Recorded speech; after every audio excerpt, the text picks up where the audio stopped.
오늘 말씀의 제목은 말씀이 육신이 되어 오신 분입니다. 저는 어렸을 때부터 교회를 다녔습니다. 성탄절 크리스마스 계절이 오면 예수님의 탄생은 온 인류에게 미치는 큰 기쁨의 소식이요 온 세상에 평화를 가져오는 사건이라는 말씀을 듣곤 했습니다. 그런데 어렸을 때 가난하고 우울한 환경에서 살아서 그런지 성탄절을 맞아도 예수님의 탄생이 온 백성에게 미치는 큰 기쁨이라는 말씀이 제게 실감이 되지 않았습니다.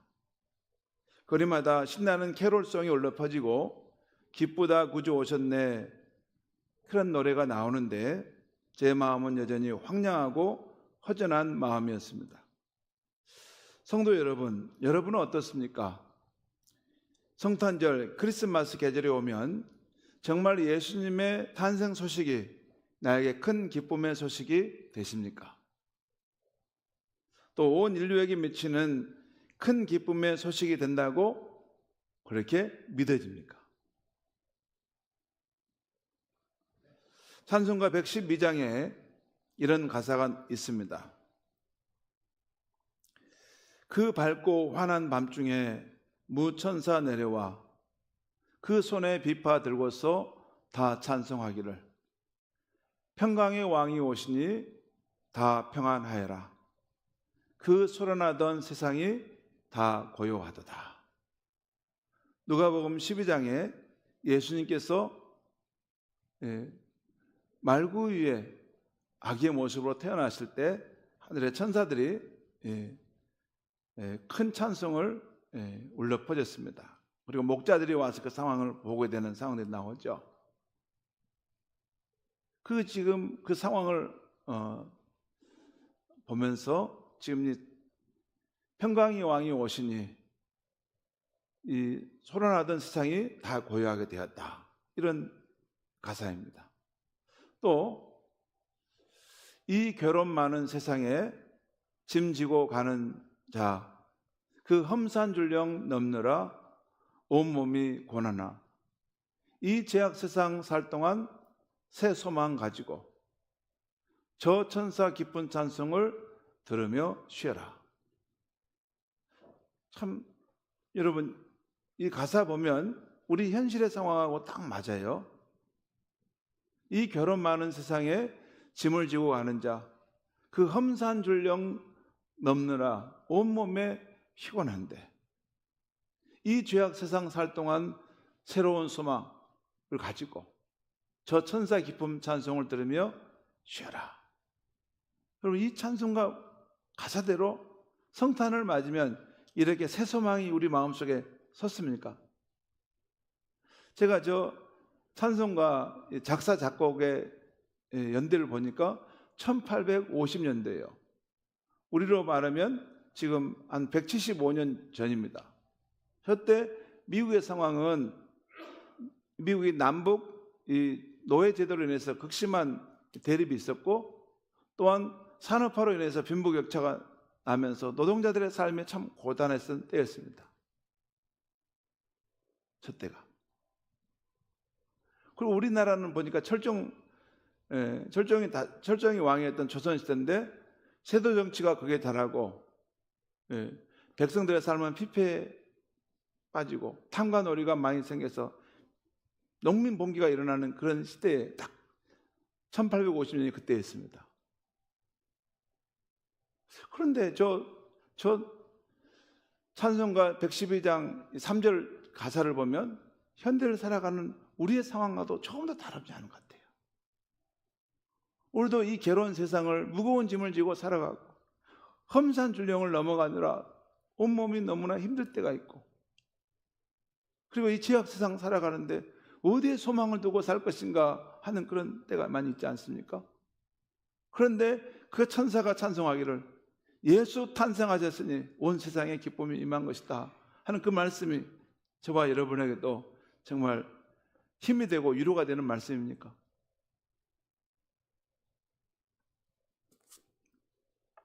이 슬픔 많은 세상에 사는 이들에게 예수님의 탄생 그 소식이 참된 위로를 줄 수 있을까요?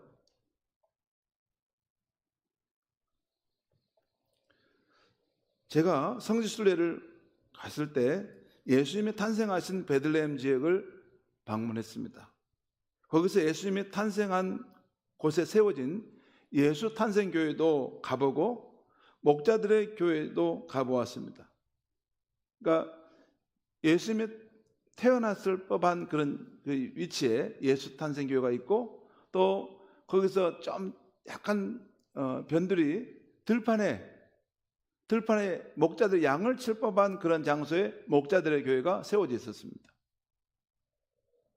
그리고 그 베들레헴 거리도 제가 아침에 이곳에 예수님이 탄생하셨는데 그런 묵상을 하면서 그걸 거닐어 보기도 했습니다. 그것은 우리와 똑같은 사람들이 사는 도시였습니다. 이런 거죠. 이게 지금 베들레헴, 이스라엘 베들레헴 땅에 있는 그 모습입니다. 지금은 성탄절을 저렇게 하지는 못합니다. 전쟁에 그런 암문이 들어오지 있기 때문에. 또 이게 예수님 탄생 교회입니다. 아마 저 자리가 말구유에 예수님이 탄생하셨을 법한 해서 저걸 지었던 것 같아요. 그리고 저것은 좀 그 베들레헴 도시에 약간 좀 변두리로 가서 그 들판에 이 목자들이 있을 법한 그런 장소인데 거기다가 목자들의 교회를 저렇게 세워놨습니다. 그리고 저기 베들레헴 도시는 우리가 사는 것 같은 것이 있어요. 저기 스타벅스요. 이 찻집이 저기 있죠. 우리하고 비슷한 것 같아요. 우리 생각 비슷해요. 좀 우리보다 생활에 좀 그 생활 수준이 좀 낮다라는 정도고. 그 다음에 저기에는 지금 그 예수 탄생 교회 저 지역에 보면 이렇게 이스라엘 군들이 총을 들고 늘 이렇게 전쟁의 상황을 대비합니다. 그러니까 군사적, 정치적 긴장 관계가 저기 항상 살아있죠. 이스라엘 가보면요, 보면 군인들이 거리에 잘 다니는데 여성들도 이렇게 군인인 경우가 있고 총을 들고 거리를 그냥 자유롭게 도시에 왔다 갔다 합니다. 항상 이게 전쟁, 군사적 충돌이 있을 수 있기 때문에 그걸 준비하는 거죠. 여러분, 예수님의 탄생이 죄와 고통이 있는 이 세상에 평화를 가져오고 온 인류에게 큰 기쁨의 좋은 소식이 됩니까? 여러분 어떻습니까? 성탄절을 왜 맞습니까? 성탄절을 맞았는데 우리 찬송가의 가사 또 온 인류에게 큰 기쁨의 소식으로 또 이 소란한 삶을 그치고 평화를 가져다주는 예수님이라는 그 말씀이 우리에게 실제가 되지 않는다면 저게 무슨 의미가 있습니까?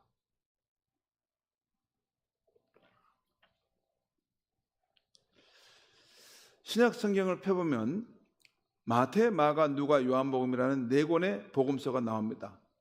이 네 권의 복음서는 각기 다른 관점에서 구주 예수님이 이 세상에 오신 것이 어떻게 온 세상 사람들에게 기쁜 소식이 되는가 하는 것을 보여주는 것이 복음서입니다. 예를 들어 마태복음은 그 당시 유대 땅을 다스렸던 포악하고 잔인한 헤롯 왕과 대비해서 예수님이 참된 왕이심을 보여주고, 또한 누가복음은 그 당시 로마 황제였던 아우구스투스와 비교해서 예수님이 온 인류의 참된 구원자이심을 보여줍니다. 그 당시 로마 황제는 그 천하를 평정했지만 그 무력과 힘을 가지고 그것을 평정한 거죠. 힘에 의해 눌려있는 평화였습니다. 하지만 예수님은 나귀를 타고 오신 겸손의 왕으로서 온 세계를 사랑으로 세우신 그 나라의 왕이신 거죠. 그런데 요한복음은 그럼 어떤 관점인가?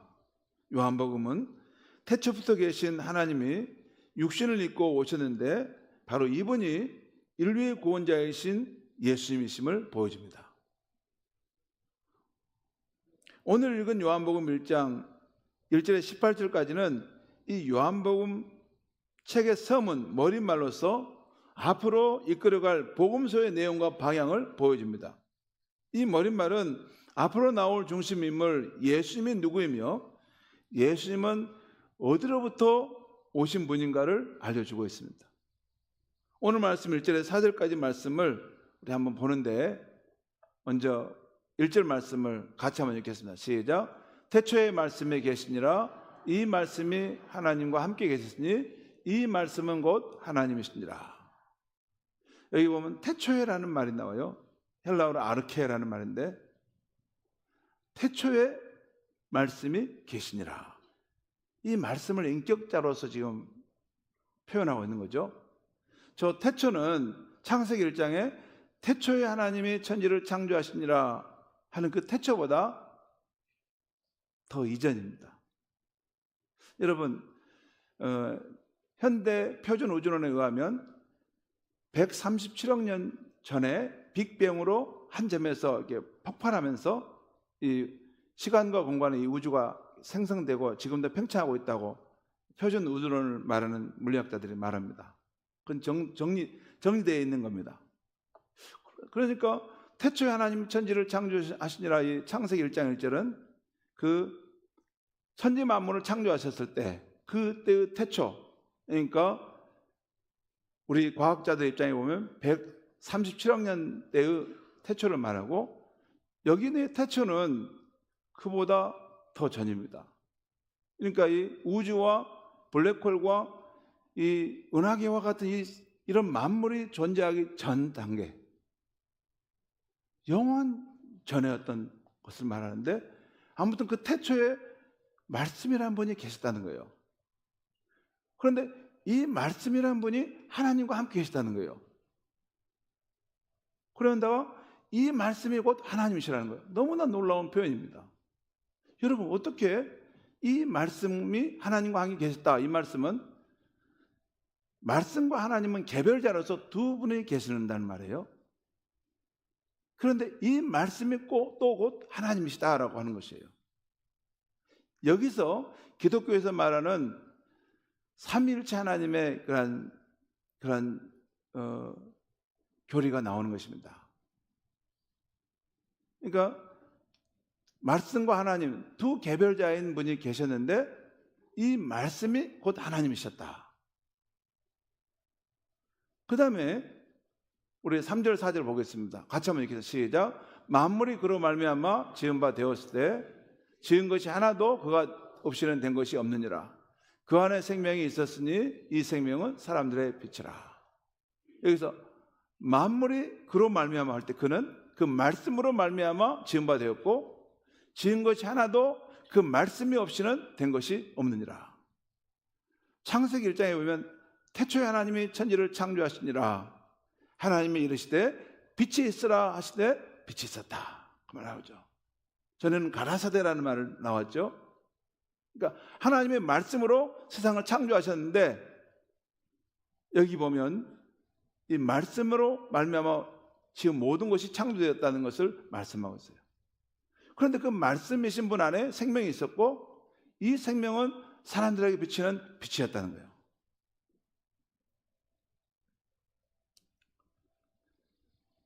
여러분, 이것은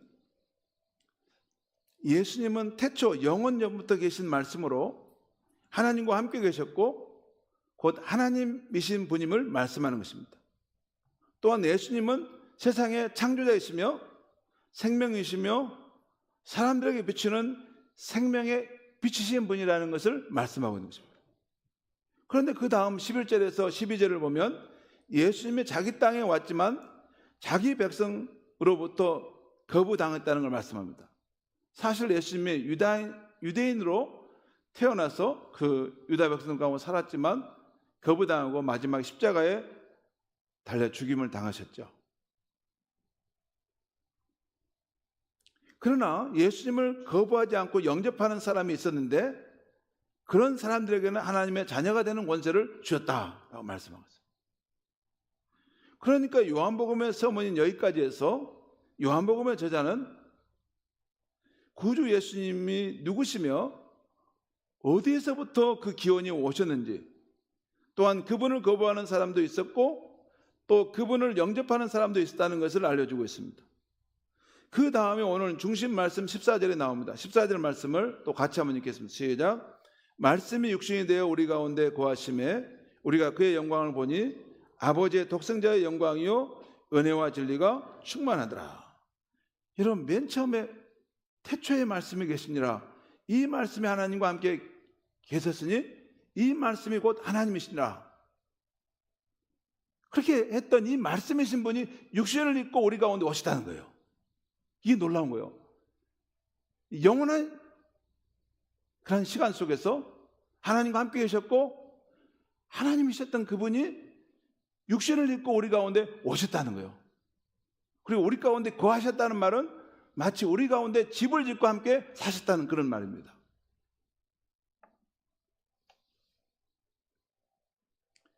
다시 말해 영원부터 계신 말씀이신 분이 육신을 입고 인간이 살고 있는 이 지구라는 별에 오셨다는 것입니다.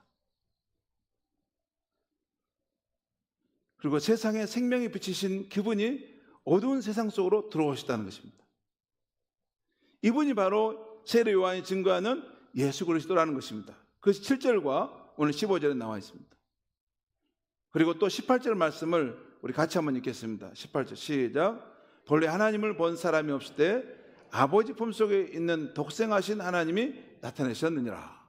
그러니까 이 말은 누구도 하나님을 본 사람이 없었다는 거예요. 그런데 이제는 예수 그리스도가 오심으로써 이제는 하나님을 본 사람들이 생겼다는 그 말이에요. 여기는 어떻게? 아버지 품속에 있는 그 유일하신 아들 하나님이 나타나셨다는 것입니다. 저기 독생자라는 말은 유일하신 아들 하나님이 나타나셨다는 거예요. 여러분, 우리 사도신경을 처음에 하죠. 그러면 사도신경을 우리가 신앙을 고백하는데 처음에 천지를 창조하신 하나님 아버지를 내가 믿사오며 그 다음에 그의 유일하신 아들 예수 그리스도를 믿습니다. 이렇게 고백하죠. 그럴 때지 아버지 품 있는 독생하신 하나님이 바로 그 말입니다. 독생이라는 말은 공동번역과 세번역에 보면 그 유일한 아들, 외아들이신 하나님이 나타나셨다고 말해요.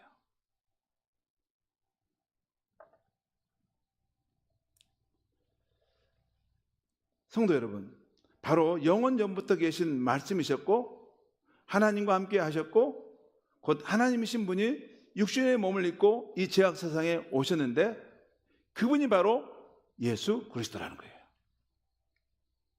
이것이 요한복음이 전해주고 있는 놀라운 사실입니다.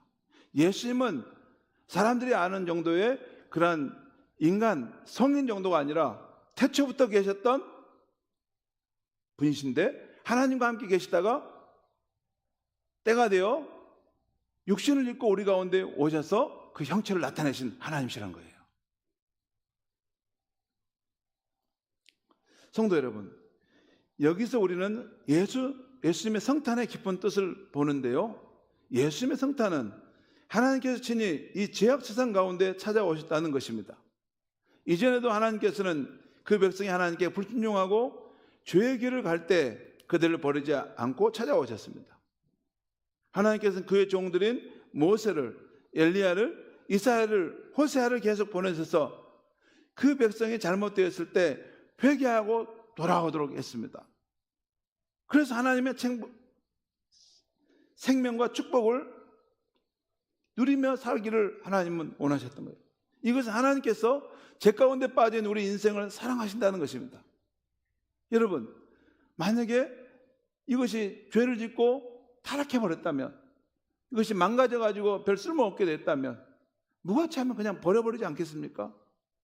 그런데 하나님께서 다시 구원자 예수님을 보내서 우리를 구원해 주시려고 했다는 것은 하나님의 형상으로 지음받은 우리 인간이 누구보다도 버릴 수 없는 소중한 존재라는 것을 말합니다.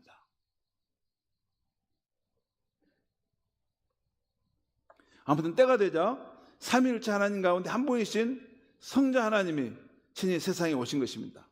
죄와 고통과 죽음에 허덕이는 인류를 구원하시려고 친히 이 세상에 오신 것입니다.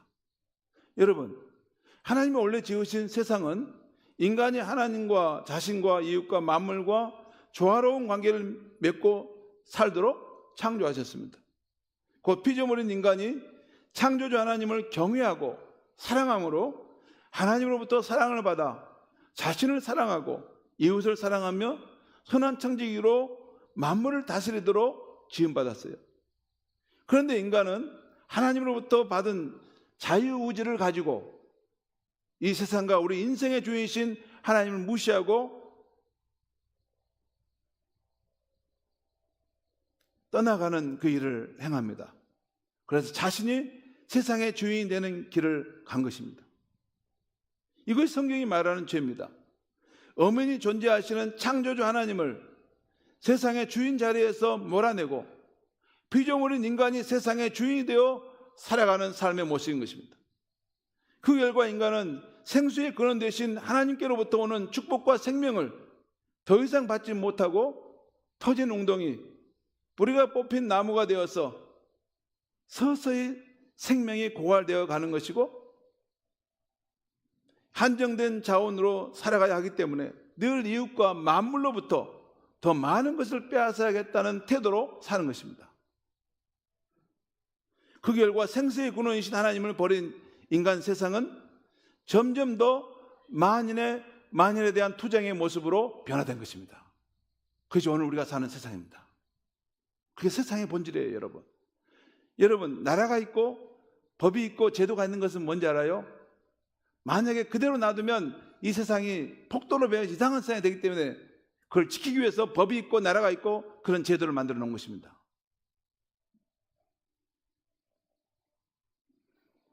생명의 근원이신 하나님을 떠날 때 유한한 자원으로 살아가야 하는 인간이기 때문에 이웃과 만물로부터 더 많은 것을 빼앗게 하는 것 때문에 이 세상은 만인을 위한 투쟁으로 변화되는 것인 것입니다.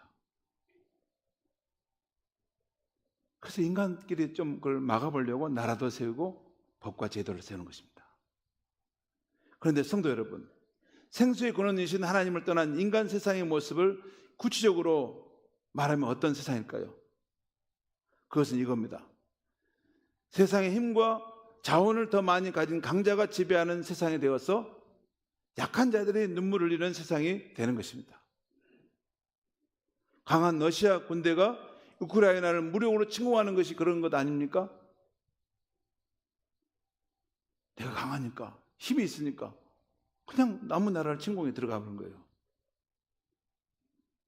사회적인 부를 더 많이 가진 사람들이 세상의 법을 자신들에게 더 유리하게 만들어가는 것이 그거 아닙니까? 또한 계약직의 경우 퇴직금을 주지 않기 위해서 1년 전인 11개월째 계약을 해지하는 것이 그거 아닙니까? 이번에 이재명 대통령이 그 이야기를 하는 것 같았어요.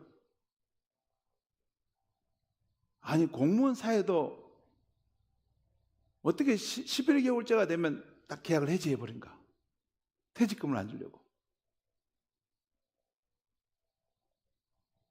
큰 정의롭지 못하다는 거죠. 강한 사람이 약자를 불리하게 하고 그렇게 편의적으로 만든 거 아닙니까? 또한 위험의 외주화를 통해서 강자인 좋은 기업이 이익을 챙겨가고 약자인 하청업체들이 더 불안한 환경에서 일해야 하는 것이 그거 아닙니까? 세상의 힘과 자원을 더 많이 가진 강자가 자기의 관점으로 세상을 만들어가므로 약자들의 눈물과 탄식의 세상을 만드는 것. 또한 북한의 3대 세습체제 아래서 자유와 인권을 빼앗기고 살아가는 북한 주민들의 삶이 그런 거 아닙니까? 힘으로, 권력으로 이렇게 위협해서 그 북한 주민들의 그러한 충성을 받아내고 자유와 인권을 빼앗는 그런 모습. 또한 가정에서도 가정의 주인이 하나님임을 무시하고 자신이 힘이 더 세다고 자신이 더 공로가 크다고 가정을 좌지우지하려는 태도가 그것도 아닙니까?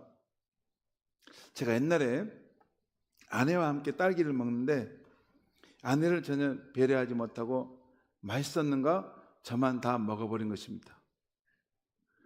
그랬더니 아내가 저를 빤히 쳐다보더니 여보, 당신만 입이에요? 그때 제가 당신도 딸기 좋아해요? 그랬습니다. 그래서 아내가 하는 말이 그래, 나도 딸기 좋아해. 이렇게 말하는 것이었습니다. 여러분, 제가 그때 깨달은 것이 내가 목사지만 참 자기밖에 모르는 인간이구나. 그런 생각했어요. 여러분, 참 자기밖에 모르는 면이 우리 남자들에게 있습니다. 우리 여성 여러분, 남자들을 좀 불쌍히 여겨주십시오. 그런 면이 있습니다. 자기밖에 주로 볼지 모르고 그런 면이 있습니다. 아무튼 그때 제가 화들짝 깨어났어요. 내가 세상을 내 중심적으로 살아가구나. 그때 이후로 맛있는 것을 먹을 때면 제가 가장이기 때문에 절대로 다 먹지 않습니다. 아내에게도 여보, 이거 당신 드세요 하고 늘 챙겨드립니다. 여러분 확인해 보시면 됩니다. 가서 물어보시면. 그때 이후로 바뀌었어요. 왜 제가 이 말씀 드렸냐면 우리는 나도 모르게 내가 세상의 주인이다 하는 이 태도로 직장도 그러지만 가정에서도 자기만 생각하면서 이렇게 일을 할 때가 있습니다. 근데 여러분, 하나님 나라는 하나님이 세상의 주인이시고 다 우리는 거기에 속해 조화롭게 살아야 되는 존재들인 것입니다. 우리 가정에서도 이게 남편들이 이제 퇴직하고 돌아오면 여러분 이제 다 쓸모없다고 이렇게 폐기 처분하듯이 바라보지 마시고 우리 여성 여러분들 남편을 좀 따뜻하게 품어주시고 또 그동안 수고한 것에 대해서 격려도 해주시고 많이 위로해 주시면 감사하겠습니다. 그게 하나님의 주인이어서 서로가 조화롭게 살아가는 하나님 나라인 줄 믿습니다. 성도 여러분, 범죄한 아담의 후손인 인간이 모여 사는 이 세상이 왜 죄와 슬픔과 고통이 가득한 세상이 되어가는 것입니까? 이유는 이겁니다.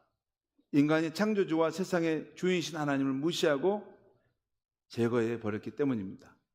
그 결과 인간이 세상에 되어 자기 본성대로 살기 때문에 자기도 소외되고 고독할 뿐만 아니라 또한 자신보다 약한 사람들은 늘 슬픔과 탄식의 삶을 살아가는 것입니다. 여러분, 그 힘이 있다고 세상의 주인은 나야 이렇게 해서 자기 본성대로 살면 어떤지 아십니까? 그게 좋을 것 같아도 점점 더 소외돼 갑니다. 원래 인간이 그런 존재가 아니기 때문에 내가 내 마음대로 하는데 왜 사람들은 점점 나를 더 멀리하지? 내 주변에 가까이 오는 사람 아무도 없어. 그리고 점점 더 고독해져 갑니다. 물론 약한 사람이 그 사람으로 인해서 눈물과 탄식을 흘리면서 보냈죠. 여러분, 성자 하나님이신 예수님께서 2000년 전 육신을 입고 이 땅에 오신 것은 바로 이런 죄와 슬픔과 고통이라는 공경에 빠진 우리 인류를 구원하기 위해 오신 것인 줄 믿습니다.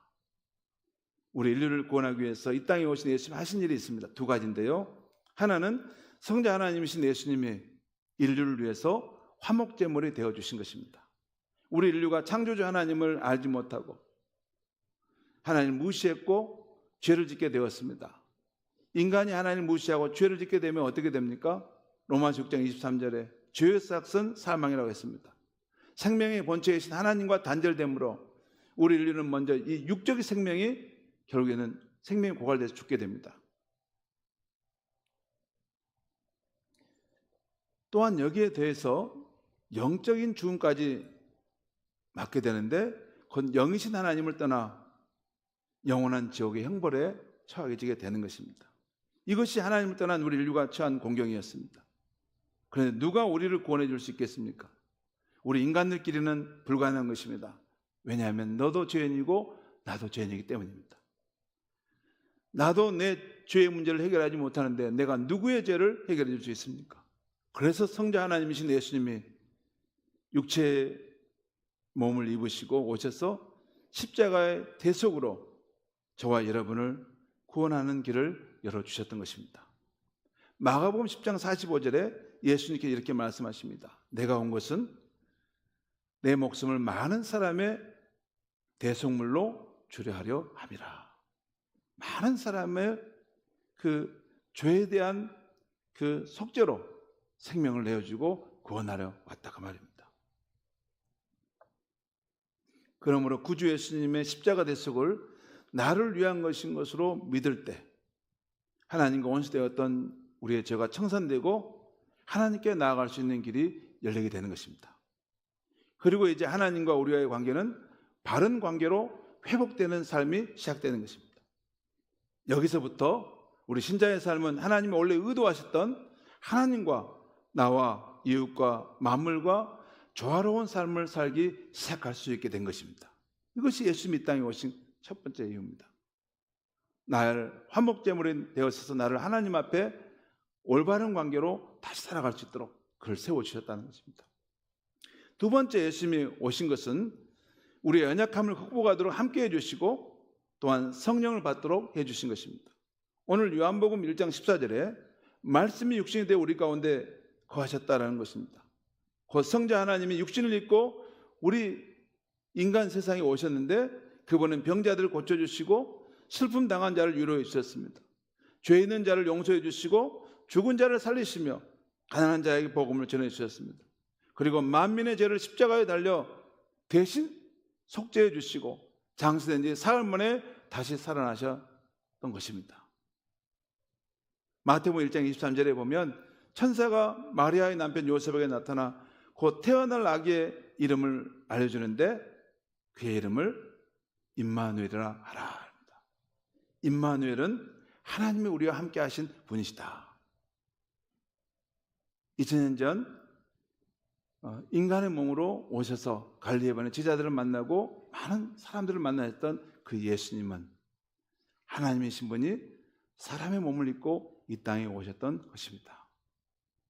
그리고 우리의 죄를 대신 담당하셔서 우리가 받을 형벌의 값을 다 치르시고 우리를 구원해 주신 분이 우리 예수님이신 것입니다. 또 예수님은 요한복음 14장에서 자신이 아버지께로 돌아가고 영광을 얻게 되면 우리에게 보혜사 성령을 보내주시겠다고 약속하셨습니다. 그 보혜사 성령님이 오시면 우리 함께 하실 것이요 우리 안에 계셔서 영원히 함께 하신다고 약속해 주셨습니다. 성도 여러분, 이 세상은 험하고 우리는 연약합니다. 마귀는 우리의 약점을 잘 알고 늘 우리를 실패하게 하려고 합니다. 하지만 성자 하나님이신 예수님을 나의 구주로 믿는 신자에게는 주의 성령님이 오셔서 언제나 함께 하신 줄 믿습니다. 지금 우리 주 예수님은 육체로는 부활하셔서 하늘 보좌 우편에서 온 세상을 통치하고 다스리지만 성령으로는 우리 신자들 안에 오셔서 늘 함께하고 계신 줄 믿습니다. 이게 믿음의 기독교 신앙의 요체입니다. 예수님은 어디 계신가? 예수님은 어디 계신가? 예수님 2000년에 유대 땅에 태어나시고 십자가에 못 박혀 죽으시고 그러면 사라져버리셨는가? 그리고 예수님 하나님 보좌 앞에서 지금 거기에 계시는가? 그러면 예수님과 나하고는 무슨 상관인가? 예수님은 우리 가운데 와 계십니다. 예수님은 성령으로 그를 믿는 신자들의 마음속에 영혼 속에 임하시고 그의 삶에 함께 하셔서 그의 길을 계속해서 하나님의 나라 그 백성의 길로 인도하고 계신 줄 믿습니다. 우리에게 오신 보혜사 성령님, 그분은 하늘의 본향에 이르기까지 저와 여러분의 연약함을 늘 돕고 계신 분이십니다. 사랑하는 성도 여러분, 2005년 12월 성탄의 계절, 죄와 슬픔과 고통 가운데 살아가는 우리 인류를 구원하기 위해서 하나님 아버지께서 그 아들 예수 그리스도를 이 죄악 세상에 보내주신 것을 감사할 수 있기 바랍니다. 또 영원 전부터 계신 성자 하나님께서 육신이 되어 오셔서 수고와 고생의 길을 걸어가는 우리 인생들에게 참된 위로와 평안과 소망을 주신 것에 대해서 감사해야 하겠습니다. 그리고 우리 인생의 연약함을 극복하고 하나님이 원래 의도하시던 하나님 나라의 삶을 이 땅에서 살아내도록 성령 하나님께서 저와 여러분의 삶에 오셨다는 것을 꼭 믿으시고 이 땅에서부터 천국 백성으로서의 그 아름다운 삶을 살아가는 저와 여러분이 되기를 주의 이름으로 축원합니다. 하나님 아버지,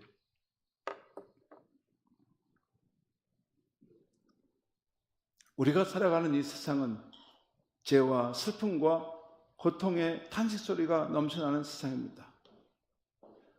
우리 스스로의 그러한 가는 길이라면 더 이상 탈출구가 없고 흑암에 갇혀서 결국에는 어두움 속에서 우리 인생이 멸망할 수밖에 없었는데, 태초부터 계셨던 말씀이신 분이, 바로 하나님이신 분이 사람의 몸을 입고 이 땅에 오셔서 우리를 그 죄의 고통 가운데 건져주시기 위해서 우리를 위해 오셨고, 십자가에 친히 못 박혀 죽임당함으로 우리의 화목제물이 되어주신 것을 인하여 감사합니다. 이제 예수님의 그 십자가 대속을 의지하여 하나님과 올바른 관계를 맺고 다시 보내주신 성령을 의지하여 이 땅에서부터 하나님 나라 백성으로 살아갈 수 있는 우리 성도님들이 되게 하여 주시옵소서. 죄와 슬픔과 고통이 가득한 이 세상 한복판에서 하나님 나라의 평강과 기쁨과 소망을 분출해내는 하나님의 사람들이 되게 하여 주시옵소서. 예수님의 이름으로 기도하옵나이다. 아멘.